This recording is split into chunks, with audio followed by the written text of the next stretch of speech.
it is the Volkswagen Ameo that we've finally got for you on the program. I say finally because, well, it was first shown to us way back in February, and then VW has taken its time bringing it to the market. Even now, it's just the petrol, the 1.2 that's been launched, and the rest of the variants are going to follow a few months down the line, says VW. How is the petrol and what's the car like in terms of overall attribute? Ameya Naik drove it to find out.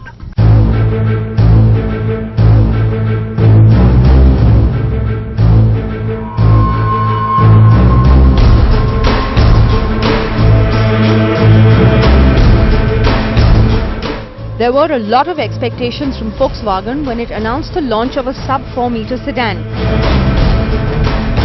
The Ameo was unveiled in February at the Auto Expo, and VW is now hoping it brings its success.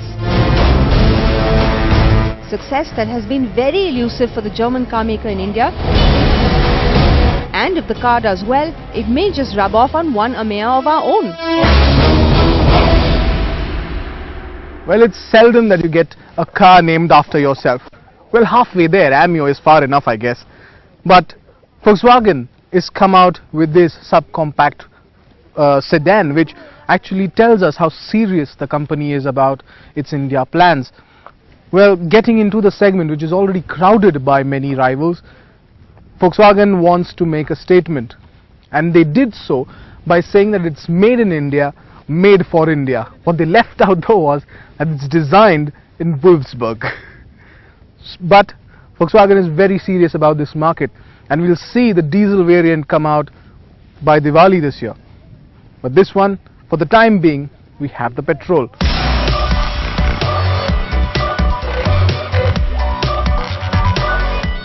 While at first glance it appears to be a Polo with a stubby boot or a Vento with a chopped rear, it is in fact neither. In a sense, 35 mm have been shaved off the front bumper to make it look more proportionate from either end. It's a muscular front end too, and the lines on the sides give the design a flow towards the rear. It also gets a big lower air intake, and the air dam has a dash of chrome. The halogen headlamps are finished in black, and we do like the blue silk paint color. Now, we were told that the benchmark for its design were the Maruti Suzuki Swift Desire and the Hyundai Accent, which certainly comes as a surprise considering the Figo Aspire or Honda Amaze are the better looking cars in this segment.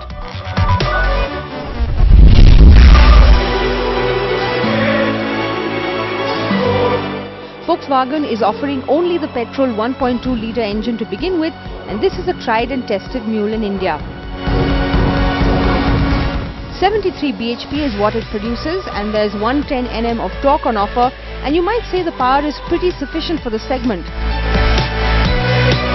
Now, the petrol is no rocket, and you understand that in the initial revs. Every gear change in the range of 2000 to 2500 RPM is met with equal delight, and there's a good amount of surge even when you're planning an overtake maneuver. But then again, there is no feedback if the needle drops below the 2000 RPM mark. The engine tends to get a bit noisy at mid to higher revs, but the gear shifts are smooth, and that's something you would expect from VW. It actually feels very similar to the Polo in its overall drive feel.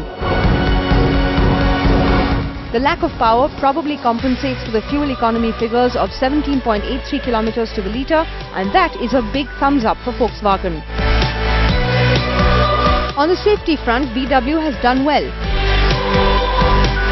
ABS and dual front airbags are part of standard equipment across variants. ESP is also available from the Comfort Line variant up, but only on models with the DSG transmission, which is yet to be launched, of course. Now let's show you inside. Now, the cabin is a familiar place because you've seen all this even in the Polo and the Vento, the black and the beige, and basically all the components here are from these two cars. But the flat bottom steering, which now comes standard, gives the Ameo a bit of sporty look on the inside. It's pretty nice to maneuver it. What it also has is ABS and dual frontal airbags as standard equipment. But what goes out missing is a seat belt warning sign or a seat belt warning light. So even if I do this, there's nothing, there's no sound at all. And I think those are the basics of safety. But somehow Volkswagen has given it a miss. Very sad though.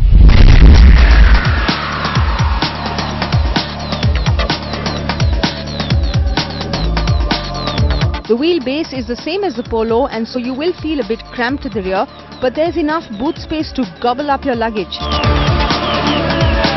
The 330 litres of boot space isn't the best in the segment though, with the Hyundai Accent that has a bigger 407 litre boot topping it. The Ameo has cruise control, automatic rain sensing wipers, power windows with one-touch operation and even anti-pinch power windows. It also gets a rear AC vent and a front center armrest, but that's only available on the top-end Highline variant. The Highline variant also sees a touchscreen infotainment system with a CD player, USB, aux-in and Bluetooth. There's also MirrorLink, which does not support iOS but works on Android, and though we couldn't manage to connect an Android-based device, we were told that the problem was restricted to a few devices only. Volkswagen has managed to undercut all its rivals with the petrol variant. In fact, it undercuts even the Polo hatch.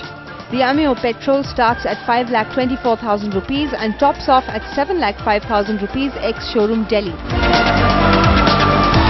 We will wait for the diesel to launch, and from what we've heard, it will blow our minds away of pricing too.